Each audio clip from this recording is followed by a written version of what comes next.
Okay, last session for today. We have 3 talks. I'm going to start with talking about the changes that we made to the desktop product, the KNIME Analytics platform, in the last 1 or 2 releases. To put things into perspective again, that's a slide that Jim and Michael showed also earlier, how we see the data science process or the different tasks or personas also. So you have on the left-hand side, you have the piece where you build your solution. In the simplest case, the solution is, let's say, a KNIME workflow, a bunch of KNIME workflows, including the model. On the right-hand side, you have where you put that solution to work. Jim was talking about the KNIME Server and the different ways to deploy the solution using RESTful web services, web applications, etc. I'm going to concentrate mostly on the KNIME Analytics platform with some of the extensions and the changes that were made there. Before I go through these changes, I also need to motivate the title of this session, which is Components are for sharing, and we've seen some of those components already. That's another slide that I took out of Michael's slide deck, where he sees kind of these different the pieces that you can sort of deploy in different sorts of granularities when you go from, let's say, from the node level, I mean, in the extreme, from different scripting nodes up to different applications. And then there was this reddish node in between, which he called then building blocks or components. So components are these pieces that allow you to, let's say, solve a sub-problem. So let me quickly go into KNIME again and show you what you can do with components so that we are all on the same page. Ideally, this is going to be boring, mostly, because you know this already. So that's my very complicated workflow here, reading some data. That's by the way, that's a data set that we get often when we are sort of screened as part of the Gartner reviews. It's about flight delays. So each of these rows represents a flight from a certain place to a certain other place, and then it's about delays and how long that plane was taxiing in and out, etc. By the way, the data set and also the workflow, it's just for illustration, so don't count on this one. So we are building a model here, and because I don't want to do any pre-processing, I'm just using a decision tree learner, and that's very easy. Every one of us has done that already. So the way to build a component in the simplest case is just take this one, create a component, and say, I'm going to fix that details later. That's my tree modeler now. I have my component. So all the secret is now hidden inside here, and it's not overly complicated. Here we have our decision tree learner.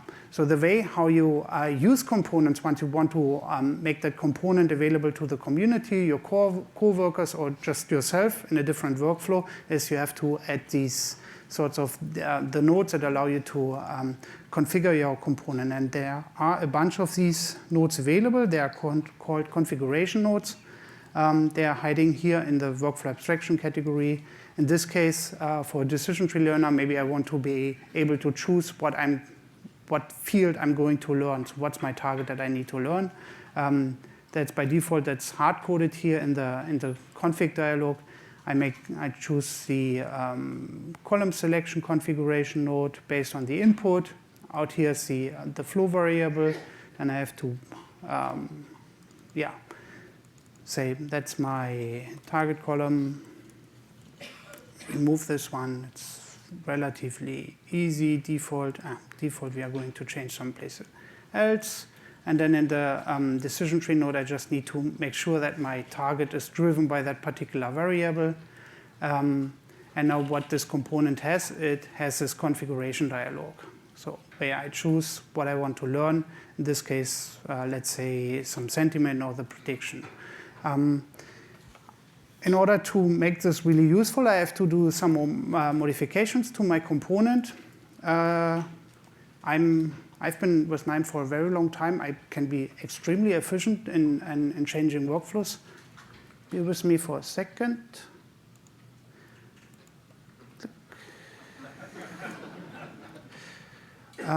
So now I slightly changed my workflow here. So that's also a component. If I look at this one, that also has a configuration. In this case, it has two fields, one where I choose my target, the other one where I choose a different parameter. If I look inside that component, maybe I can already execute it. That's now my workflow. I changed it slightly here. I'm using here random forest. Again, what exactly that node or the component does is not all that relevant. But what is relevant here is there are these different sections in the workflow. This red section here is about defining what is the configuration of the component. So what are the knobs or the controls that I want others to modify? In this case, it's the target. And in this case, the slider, the integer, the number of trees that I want to have in my forest. Then the red part is the, let's say, the business logic, the piece that I want my component to do. And it's driven by whatever is configured here.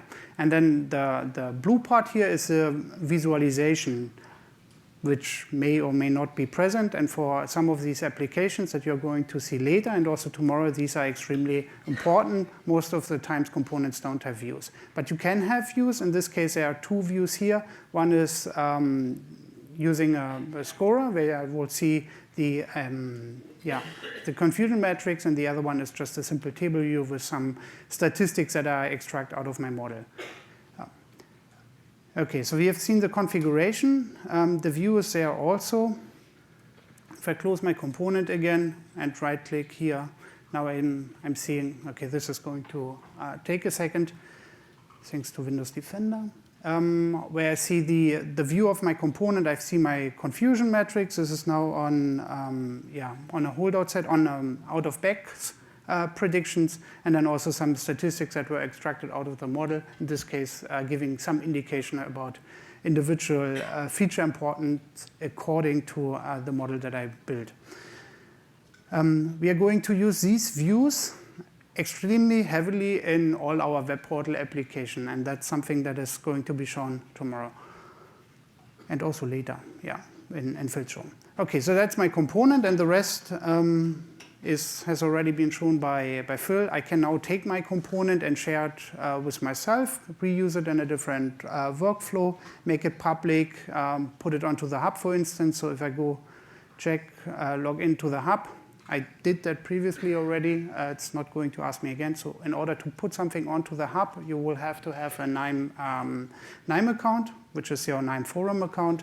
Once I'm logged in here, I can browse my own workflows, and then I can just say, hey, component, I want to share this, put it on the hub, and then it's up there. And then others can reuse it. If I go onto the hub, let's see if I have that open. I should also be able to find this component now here. It's actually this one. So that's the component I just uploaded. If I wanted to, I can just drag this and put this into the same workflow in a different workflows. Others can use that too. So that's what components are for. And they are for sharing. This slide I also took from I only took slides from Michael, it seems. So some application areas where you use components, and Michael went through all of these, and they all have this nature or this notion of doing something with data science, building applications, doing some sort of analysis. What they are often used, what we see when we go into customers, that they use components to just say connect to your corporate database. Make a simple config dialog where the user then chooses, hey, that's the range I want to read out from my corporate database. Those are my credentials that I need to use to connect to the database. What's actually happening inside that component is then mostly not known to the user and consumer of the component. I personally use components very much, for instance, in order to read out our issue tracker database. So we have a bunch of components to do that, because I don't exactly remember how to do this and fight with all these REST calls. So that's a pretty neat way to use components. Okay, and then what was mentioned also earlier, we as KNIME are providing, and I kind of want to motivate people to write components. We put already a bunch of components onto the KNIME Hub for different sorts of applications. This is just a snapshot as taken yesterday. So those are all components that are readily available from the KNIME Hub. And obviously, you all can use more. They are kind of sort of polished because they have all these error handling built in and validation, etc. Nice documentation. Okay, so that's what components are for. The other part, in order to build components, obviously, you have to use nodes. I mean, that's the ground truth. That's how you build solutions. It's using tools. I often say that KNIME is a toolbox, and those nodes are all the tools. And the solution is then the workflow. So what I'd like to do is quickly just skim over all the changes that were made that I think are relevant for many of you. And I'd like to start with the database integration, which now finally has been kind of promoted out of KNIME Labs. So the way you use databases in KNIME is using all these database nodes. They look very similar to all the other nodes. Except that they don't really run on your client, but in the database. What these nodes do really is you assemble your query, except that you don't write SQL, but you just drag and drop nodes and build your query. And then you have all these long list of different databases that you can connect to, including big data databases. The changes, so significant and relevant changes here is that we have now very much improved support for schema handling, so all sorts of tricky things that we needed to do previously, that's now all built into the nodes. Type handling, so whatever type of data you have in your database, you will be able to map that to KNIME nodes and vice versa. And if you have to write SQL, then there's also now a rich editor for writing SQL. Database driver management is also much improved, which you can centrally store in the KNIME preferences. You can also share that via the KNIME server, so all your coworkers will benefit from it. These database nodes now allow you to have concurrent connections. You can use them in KNIME streaming mode, so that's extremely useful. And finally, it's out of labs. Also, what's now available is a migration tool. So if you have an old workflow that's using a bunch of old database nodes, once you open such a workflow, you will be asked if you want to convert it, and then it will do a best effort to replace old nodes by the new nodes, and also warn you where it didn't quite work out. Big data extensions is kind of similar in terms of how you use it in KNIME, where you use the KNIME workflow or the workbench only to assemble something that then runs on the remote side. Not in the database, but here in Apache Spark.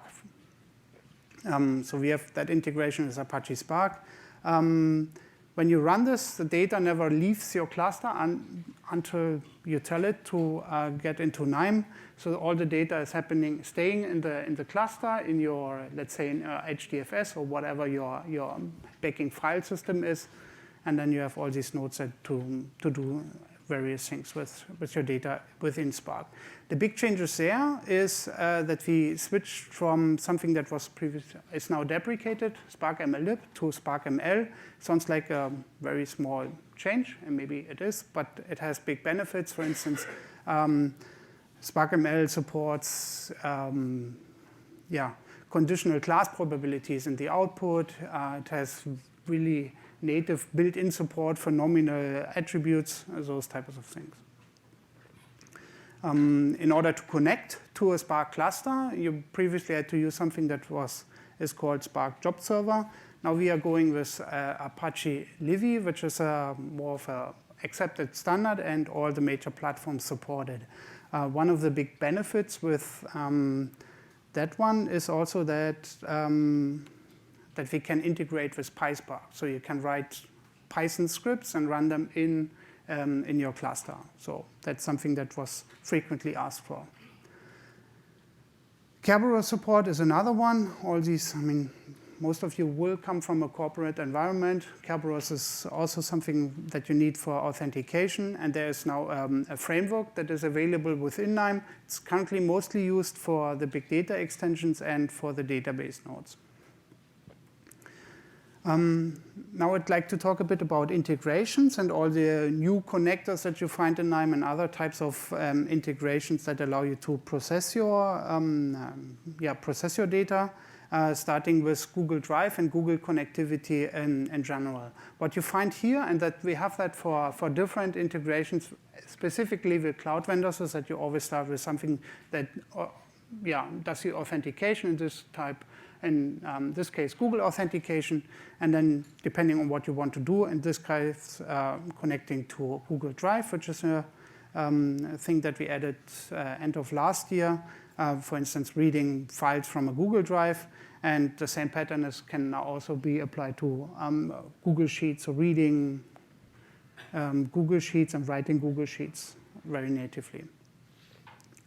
Tableau was mentioned by the folks from Siemens already, and they said that we don't want to hear that KNIME is not a BI tool, and we are not. We are not a slice and dice company. We are more a data processing company. But we have integrations with these BI tools, one of which is Tableau. There's also an integration with Spotfire. Qlik was mentioned already earlier, contributed by the community. We upgraded the integration with Tableau in the previous release, now supporting their new file format. And while we added that one, there were also some other changes that we made. For instance, native support for all sorts of date and times that Tableau knows about and that KNIME knows about, and the ability to append files to extracts that you have on your Tableau server. Another integration with Jupyter and Python. So people using Jupyter notebooks have now the ability calling Jupyter notebooks directly from within KNIME using one of those Python nodes. That's the part that you see here on the left.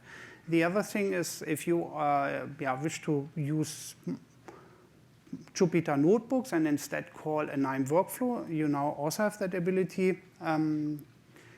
Devin showed that last year here at the summit, where you are in your notebook and you are able to pick a workflow, customize the workflow, send it some data, let the workflow run, read out the results, and then continue processing that result in your notebook. So what you see here on the right-hand side is only a screenshot of a workflow. It's not really the workflow. So this piece here is your notebook itself. One very new feature, and now we are slightly going into the direction of viewing and web portal applications, is an integration with Plotly. It's a quite well-known visualization library. It has all sorts of different visualizations, and we have spent quite some time, specifically Ben, integrating all these different visualizations into KNIME. And if you are in KNIME and have used any of these visualizations, you also know that they have these interactive brushing capabilities where you have some selection, filtering, and all these nodes support that also very natively. So it's seamlessly integrating with all the other visualizations. And that's something that we heavily use in web portal applications, and for that I leave that to Gianni and Paolo later. A few other views that we added already very end of last year, so in 2 releases ago, more visualization nodes. There's a dendrogram node for those of us who are more in the data science space. There's also a heat map, and then this tile view. Again, we are going to see those in actions just in the last talk today, and then also tomorrow morning with Gianni and Paolo. So don't miss that one. Don't drink all the 200 beers. Okay, there are two exceptions now. So generally, I only talk about integrations. I'd like to mention two nodes that were also added very, very recently. One is an integration with Tisney. So it's just an individual isolated node. Tisney is a library for dimensionality reduction. And we have some customers that heavily rely on this one. And they really, when we brought this one into action, they were very happy to see that. So if you are using dimensionality reduction, PCA, whatever, if that's kind of something that you want to explore, try out this library. The other one, that's really only a standard pre-processing node. It's called the duplicate row filter, something that you could previously also do using KNIME. The reason why I bring this up here, that's one node that was very frequently requested by the KNIME community and was something that was relatively easy to add and make people in the community quite happy. Okay, enough for all the pre-processing and integrations. Talking about some new integrations in terms of machine learning, model interpretability, etc. What I'd like to mention here, Michael said that already, is the integration with XGBoost. It's a quite prominent library, mostly, I know it very well from Kaggle competition, so it's some sort of a industry standard when you do any sorts of boosted trees learning, because it has all these various different options. So there's a native integration now with XGBoost in KNIME. The other one is a bunch of nodes for model interpretability. Maybe I should start with this one. That's partial dependency analysis and partial dependency plots. So that's all these algorithms, the partial dependency plots and also the ones that I showed before, they will give you some indication how your model behaves if you marginally change the values of individual attributes that you learned on. So if you have a linear regression, then how is your model going to perform if you kind of change the value of an individual attribute slightly? In case of a linear regression, it's probably going to react in a linear fashion. Unless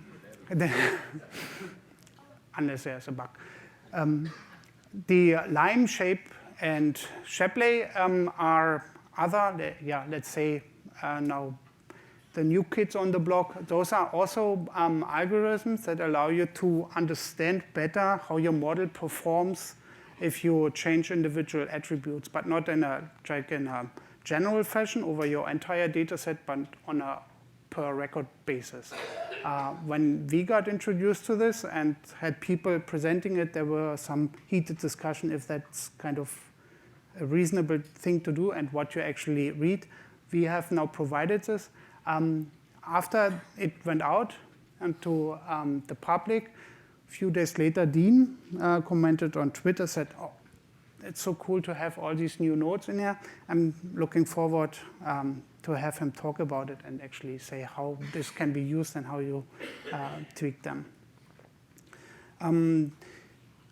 Another integration which is related at least to analytics is with Amazon services, Amazon machine learning services.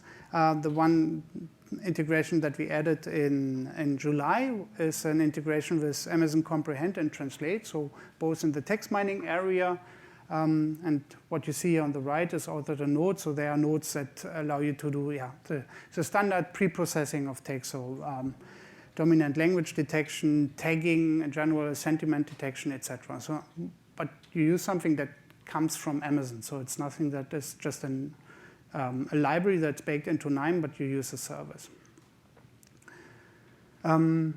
We also have integration with H2O, and there are a bunch of deep learning integrations also. The two new nodes or pieces of functionality that were added recently that I'd like to add here is with isolation forests for anomaly detection coming out of the H2O extension, and the other one is Onyx, which is another file format to describe deep learning models, and we can read this now natively in KNIME and run this in TensorFlow. I've one more thing to show. And yeah, I'll take the time here. And that's a speed comparison between the previous versions of KNIME and KNIME 4.0. So KNIME 4.0 is the version that came out in July. So those are two different applications, so two different windows, but the identical workflow. If I run this workflow here and the same workflow in KNIME 4.0, then yeah, that'll take some time to execute. There's still. And yeah, while it's executing, I'm asking, do you see a difference? So you see KNIME 4.0 is executing much faster. Why is that? So there were a couple of changes that we made to the framework. For instance, columnar data storage as a backing store, more aggressive memory handling, parallel reading of data, those types of things. So that was a kind of a theme that we had in the last release cycle, and that's now available in 4.0. I'd like to quickly skim over some of the changes that we planned for December, and that's only 2 slides now. One of the integrations that we bring out in December, so the next feature release is on 6th of December, is a connector for Google BigQuery. So that's going to come. The file handling is going to improve. We have connectors now for S3 and readers that directly read files from S3. Michael mentioned that already earlier. The Power BI, so people using Power BI, there will be a native connector for Power BI coming also.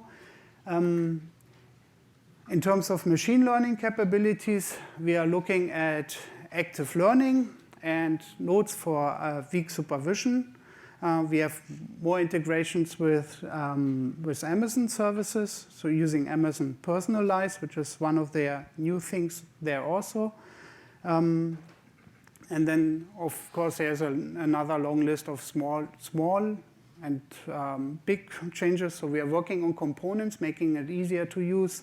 There's a ton more variable support for variables, array support for variables, Databricks integration.